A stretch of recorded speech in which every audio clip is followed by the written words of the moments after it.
اس نے وہی سوال دوسرے لڑکے سے کیا۔ اس لڑکے نے دونوں کان پکڑ کر کہا، سر آپ میرے ماسٹر صاحب سے پوچھ لیں، میں 1 ہفتے سے بیمار تھا، آج ہی اسکول آیا ہوں۔ اس پر آفیسر جھلا اٹھا اور ٹیچر سے مخاطب ہو کر کہا کہ یہ کیا ہو رہا ہے؟ ٹیچر نے لجائی ہوئی آواز میں کہا، سر معاف کر دیں، بچے ہیں، غلطی ہو گئی ہوگی۔ اب آفیسر آپے سے باہر ہو گیا اور شدید غصے کے عالم میں ہیڈ ماسٹر کے پاس گیا اور سارا ماجرا سنایا۔ ہیڈ ماسٹر نے ہاتھ جوڑ کر کہا، حضور معذرت خواہ ہوں، کمان کے ٹوٹنے کا جو بھی مالی نقصان ہوا ہے میں اس کی تلافی اپنی جیب سے کر دوں گا۔ آپ اس معاملے کو یہیں ختم کر دیں۔ اب اس سے آگے ایجوکیشن آفیسر کے پاس کوئی چارہ نہ تھا، وہ پاؤں پٹکتا ہوا اسکول سے نکل گیا۔ اسی شام اپنے ایک دوست کے گھر اس سے ملنے گیا جو پولیس انسپکٹر تھے۔ کچھ دیر ادھر ادھر کی باتوں کے بعد ایجوکیشن آفیسر نے بڑے افسردہ لہجے میں اسکول کا قصہ سنایا۔ اس پر ان کے انسپکٹر دوست نے کہا، یار آپ کو اتنا جی جلانے کی کیا ضرورت تھی؟ مجھے فون کر دیتے، میں 2 کانسٹیبل بھیج دیتا، 2 منٹ میں مجرم سامنے آ جاتا۔ حضرات، جرم قبولوانے کے معاملے میں ہماری پولیس کافی شہرت رکھتی ہے، بلکہ وہ تو کسی بندے سے ناکردہ جرم بھی قبول کروا لیتی ہے۔ سنا کہ کسی وزیر صاحب نے پولیس اسٹیشن فون کر کے کہا کہ ان کا پالتو ہرن کہیں بھاگ گیا ہے۔ یہ ان کی بیٹی کا چہیتا ہرن تھا، اسے فوراً تلاش کیا جائے۔ وزیر صاحب کا حکم تھا، پولیس فوراً حرکت میں آ گئی۔ کافی تلاش کے بعد بھی ہرن نہ ملا۔ وزیر صاحب بہت ناراض ہوئے اور کہا کہ سارا جنگل چھان مارو، میری بیٹی غم سے ہلکان ہے۔ پولیس پارٹی جنگل کی طرف نکل گئی۔ شام سے پہلے وزیر صاحب کو فون پر اطلاع دی کہ ہرن مل گیا ہے اور کچھ دیر میں ان کے گھر حاضر کر دیا جائے گا۔ وزیر صاحب برآمدے میں بے چینی سے ٹہل رہے تھے کہ پولیس پارٹی گیٹ میں داخل ہوئی۔ وزیر صاحب نے حیرانی سے کہا، یہ کیا اٹھا لائے ہو؟ میں نے ہرن کھو جانے کی اطلاع دی تھی اور آپ لوگ یہ ہاتھی کا بچہ پکڑ لائے۔ پولیس اہلکار نے کہا، حضور آپ اسی سے پوچھ لیں۔ اس سے پہلے کہ کچھ اور کہا سنا جاتا، ہاتھی کا بچہ جو پولیس کے قبولوانے کے طریقے کو جھیل چکا تھا، اپنی سونڈ اٹھا کر سلام بجا لاتے ہوئے کہا، حضور آپ یقین جانیے میں ہرن ہی ہوں۔ شکریہ۔ وسیلہ اردو ٹی وی کی خصوصی پیشکش، تجزیاتی مضامین پر مشتمل ہفتہ وار پروگرام جام جم، اسلاموفوبیا، فرانس اور اسلام، تحریر ڈاکٹر عبدالقیوم، ایسوسی ایٹ پروفیسر مانو، پیشکش ڈاکٹر زرینہ مہر۔ آج کل اسلاموفوبیا کی اصطلاح اور اس کا استعمال اسلام اور مسلمانوں دونوں کے خلاف ہونے لگا ہے۔ یہ اصطلاح یونانی لفظ فوبوس سے ماخوذ ہے، جس کے معنی خوف کے ہیں۔ اسلاموفوبیا اسلام کے نام پر پوری دنیا میں خوف و ہراس پیدا کی جانے والی ایسی کوشش ہے جسے ساری دنیا میں جمہوری نظاموں میں سیاستدان اسلام کو انتخابات جیتنے کے لیے ایک ہتھیار کے طور پر استعمال کرتے ہیں، خصوصاً جہاں مسلمان اقلیتی موقف رکھتے ہیں۔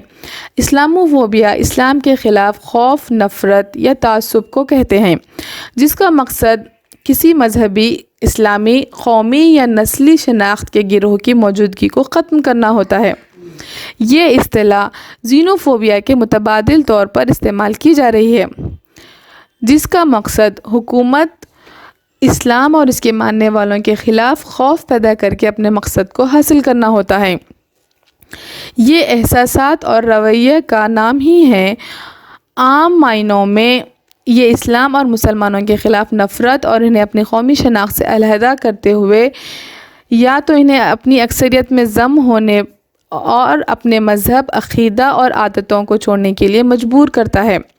آکسفورڈ انگلش ڈکشنری کے مطابق اس اصطلاح سے مراد گہری عدم چاہت اور اسلام کا خوف، خصوصاً سیاسی قوت کے طور پر مسلمانوں کی مخالفت یا ان سے تعصب ہے۔ 1990 کے دہے میں اس اصطلاح کا ترجمہ عربی میں رہاب الاسلام یعنی اسلام کا خوف کیا گیا تھا۔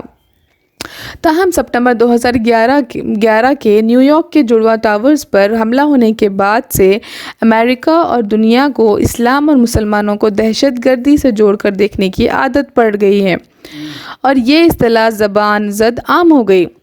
مختصر یہ کہ فوبیا کسی چیز کا نامعقول خوف جس سے کوئی طبعی نقصان نہیں ہوتا اور جس کو مخالف گروہ استعمال کرتے ہوئے اپنے مفادات کو حاصل کرنا چاہتا ہے۔ فرانس یورپین یونین کی دوسری اور دنیا کی 7ویں بڑی معیشت کا حامل ملک ہے۔ یہ ہندوستان کی طرح مخلوط معیشت اور سیکولرزم کا حامل ملک ہے۔ قانون 1905 کی دفعہ 2 کے مطابق فرانس کا کوئی مذہب نہیں ہوگا۔ اس قانون کے ذریعے مملکت کو چرچ سے علیحدہ کیا گیا ہے۔ یہی وجہ ہے کہ فرانس میں اسلام عیسائیت کے بعد دوسرا بڑا مذہب ہے۔ جولائی 2019 کے اعداد و شمار کے مطابق فرانس کی کل آبادی 66 ملین ہے اور مسلم آبادی 8.4 ملین ہے، جو کہ جملہ آبادی کا 8.8% ہوتی ہے۔ فرانس کی 1872 کے قانون کے مطابق مردم شماری میں عوام سے ان کا مذہب نہیں پوچھا جا سکتا، چنانچہ فرانس میں مسلم آبادی کے متعلق صحیح اعداد و شمار بتانے سے حکومت بھی قاصر ہے۔ پیو ریسرچ سینٹر کے مطابق 2050 تک مسلم آبادی فرانس کی جملہ آبادی کا 12.7% ہوگی۔ یہاں کی مسلم آبادی میں زیادہ تر آبادی فرانس کے سابقہ نوآبادیات خصوصاً الجیریا، مغربی افریقی ممالک مراکش اور تیونس سے گزشتہ صدی کی 7ویں اور 8ویں دہائیوں کے دوران آئی آبادی ہے۔ اب ان کی دوسری اور تیسری پیڑھی فرانس کی شہریت کے ساتھ رہ رہی ہے۔ 1091 سے 1271 تک چلنے والی صلیبی جنگوں کو لگتا ہے کہ یورپ ان جنگوں میں ہوئی اپنی شکست کو بھلا نہیں پایا ہے، جس کی وجہ سے وہ آج اسلام کے خلاف مورچہ بندی کی غرض سے مختلف بہانوں کے ساتھ اسلاموفوبیا پھیلا رہا ہے۔ چنانچہ 2017 کے ایک سروے کے مطابق 74% فرانس کے مسلمانوں کا کہنا تھا کہ ان کے لیے اپنے مذہب کے مطابق زندگی گزارنا مشکل ہے۔ 1980 کے دہے سے مسلسل کئی صدور نے فرانس کے مطابق سیکولر اسلام کو تشکیل دینے کی کوششیں کی تھیں، تاہم وہ اس میں ناکام رہے۔ فرانسیسی اسلام کو مخالف جدیدیت اور مخالف سیکولرزم سمجھتے ہیں، چنانچہ وہ ایسے اسلام کی تشکیل چاہتے ہیں جو فرانس کے سیکولرزم، تصور آزادی اور حقوق کے مطابق ہو۔ اس غرض کے لیے اسلام کے مزاج اور اس کی آفاقیت و روح کو سمجھنے کی کوششیں نہیں کی گئی۔ کسی بھی مذہب کی تشکیل نو کی بات کرنا اس کی اصلیت اور روح کو ختم کرنے کے مترادف ہوتا ہے۔ سیکولرزم، سماج اور معتدل اسلام کے کیا معنی ہو سکتے ہیں، یہ کوئی آج تک نہیں جان پایا ہے۔ کیا کسی بھی مذہب کے 2 رخ ہو سکتے ہیں؟ اس تضاد کو دور کرنے کے لیے 2012 تا 2017 تک صدر رہے ہولانڈے فرانکوئز نے ستمبر 2015 میں شاہ مراکش سے معاہدہ کرتے ہوئے 50 فرانس کے اماموں کو رواداری اور کھلے پن کی تربیت کے لیے مراکش کو روانہ کیا تھا۔ اس تربیت کا جو مقصد بتایا گیا تھا وہ اسلام کے صحیح توازن کو پیش کرنا تھا، جو کھلے پن اور رواداری کے قدروں کے مطابق ہو اور جو مکمل جمہوری و سیکولر قدروں کے مطابق ہو۔ ان اماموں کی واپسی کے بعد فرانس میں مزید تربیت فرانس میں مذہب اور مذہبی حقوق کے موضوعات پر دی جائے گی۔ یہ تربیت 2015 میں چارلی ہیبڈو کے دفتر پر حملے کے 8 ماہ بعد دی گئی تھی۔ یہاں یہ تذکرہ بے محل نہیں ہوگا کہ الجیریا کی آزادی 1962 تک فرانس نے 15 لاکھ الجیریائی باشندوں کو، مراکش کی 1956 میں آزادی تک 19 لاکھ اور تیونس کی 1956 میں آزادی تک 1.5 لاکھ جانوں کی قربانی لے کر انہیں آزاد کرنے والا ملک حقوق آزادی، مساوات اور بھائی چارگی اپنے دستور کے بنیادی درس کو بھلا کر آج اسلام کو پابند سلاسل کرنے کی سوچ رہا ہے، جبکہ اس مذکورہ اصولوں کو سب سے پہلے اسلام نے ہی دیا تھا۔ یورپ اور فرانس کے مسلمان اپنے متعلقہ معاشرے میں رہ کر زندگی گزارنا چاہتے ہیں، تاہم سنکی سیاستدان اور زعماء فرانس میں حالات کو بگاڑ رہے ہیں۔ یہ خیال کہ اسلام ترقی یافتہ ممالک میں بدنظمی پھیلانے کا ایک ذریعہ ہے کا تصور سیاستدان اور میڈیا دونوں مل کر پھیلا رہے ہیں۔ فرانس میں اسلامی فوبیا کی سماجی، تمدنی اور معاشی وجوہات بھی ہے۔ چنانچہ 40 سال سے کم عمر کے 3/4 مسلمان چھوٹے موٹے روزگار سے جڑے ہیں۔ 2003 سے خواتین کے حجاب پر پابندی تو تھی ہی، اس کے باوجود پورے بدن کو ڈھانکنے والے خواتین کے کپڑوں پر 2010 میں پارلیمنٹ نے پابندی لگائی، جس سے متعلقاً مسلم اور غیر مسلم سماج میں تناؤ اور دوریاں پیدا ہوئی۔ فرانس کا دائیں بازو کا میڈیا بھی اسلامی فوبیا کو پیدا کرتے ہوئے سیاسی حلقوں اور عام شہریوں میں یہ تاثر دینے کی کوشش کر رہا ہے کہ مسلمان شہری سماج اور قوم کے دشمن ہیں، جس کے نتیجے میں مساجد اور اماموں پر سخت نگرانی رکھی جا رہی ہے۔ خصوصاً سال 2000 سے مسلمانوں کے ساتھ روا رکھا گیا سلوک مخالف نسل دوسری جنگ عظیم کے دوران جرمنی میں یہودیوں کے خلاف روا رکھے گئے ہٹلر کے سلوک کی طرح ہے۔ دستوری حقوق اور آزادیاں اور حق مزاحمت صرف فرانس کے حقیقی شہریوں کو ہی حاصل ہے۔ ایمانوئل میکرون کے مئی 2017 میں صدارتی عہدہ سنبھالنے کے بعد سے اسلام کو فرانسیسی تقاضوں کے مطابق ڈھالنے کی کوشش میں تیزی آئی ہے، چنانچہ وہ مسلم تنظیموں کے دوسرے ممالک سے تعلق توڑنے کے لیے بیرونی امداد پر روک لگایا ہے اور اماموں کی بیرونی ملک تربیت کو روک دیا ہے، جبکہ فرانس کے تمام امامی فرانسیسی میں ہی خطبہ دیتے ہیں۔ پیرس اور جنوبی فرانس کے شہر نائس میں قتل کے حملوں میں ماخوذ کی کوئی مذہبی شناخت نہیں تھی، بلکہ یہ وہ لوگ تھے جن کا مختصر مجرمانہ ریکارڈ تھا اور جو کچھ عرصہ جیلوں میں گزار چکے تھے۔ فروری 2020 کے سروے میں 43% عوام نے اسلام کو فرانسیسی اقدار کے خلاف بتایا ہے، جبکہ 2016 میں یہی بات 56% عوام نے کہی تھی۔ اس کا مطلب یہ ہے کہ اسلام فرانسیسیوں کے لیے اب اچھوت مذہب نہیں رہا۔ 16 اکتوبر کو تاریخ کے استاد سیموئل پیٹی کا قتل فرانس کی اسلاموفوبیا کو پھر ایک بار آشکار کر دیا ہے۔ تاریخ کے استاد اظہار خیال کی آزادی پر درس دیتے ہوئے ہفتہ وار چارلی ہیبڈو کے کمرے جماعت میں طلباء کے سامنے حضور صلی اللہ علیہ وسلم کے 2 خاکے پیش کیے تھے۔ ایک خاکہ تو انتہائی مخرب اخلاق تھا۔ ایک لڑکی نے اپنے والد سے اس کی شکایت کی۔ یہ استاد ہر سال اس طرح کے واہیات خاکے کمرے جماعت میں پیش کرتا رہا ہے۔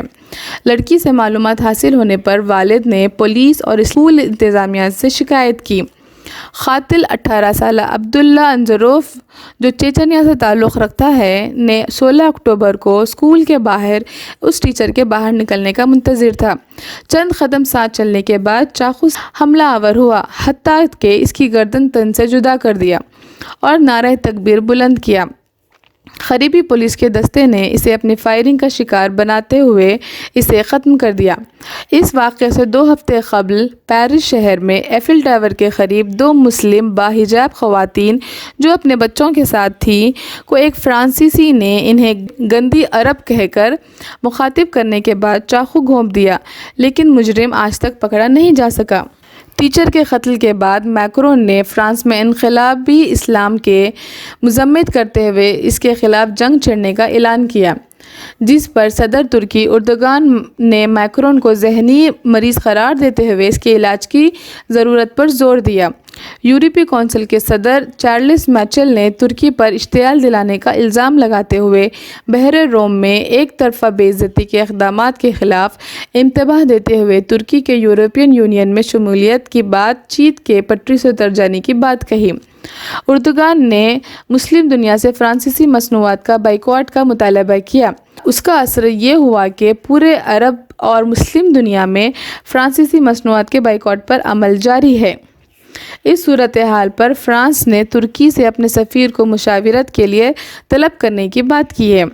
وزیر اعظم پاکستان نے نہ صرف صدر میکرون پر اسلاموفوبیا کو پھیلانے کا الزام لگایا، بلکہ اپنے ملک میں موجود فرانسیسی سفیر مارک بیرٹی کو 26 اکتوبر کو طلب کرتے ہوئے خاکوں اور میکرون کے بیانات کے خلاف سخت احتجاج کیا۔ پاکستان کا موقف یہ ہے کہ اظہار خیال کی آزادی، عوامی جذبات پر حملوں، مذہبی عقیدوں اور بین مذہبی عقیدوں کے خلاف نفرت و تصادم پھیلانے اور نقصان پہنچانے کے لیے استعمال نہیں کیا جانا چاہیے۔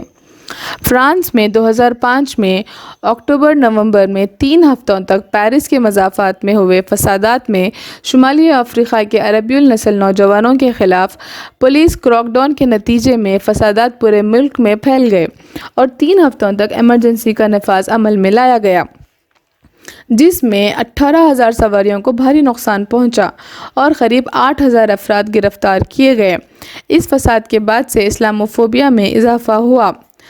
7 جنوری 2015 میں ہفتہ وار اخبار چارلی ہیبڈو پر حملے کی وجہ سے 12 فرانسیسی بشمول اخبار کا ایڈیٹر ہلاک ہوا۔ فرانس میں مئی 2022 میں صدارتی انتخابات ہونے والے ہیں۔ صدر میکرون کو 2017 میں ہوئے انتخاب میں دوسرے رائے دہی میں منتخب قرار دیا گیا تھا۔ گزشتہ 3 سال کی اس کارکردگی غیر اطمینان بخش ہے۔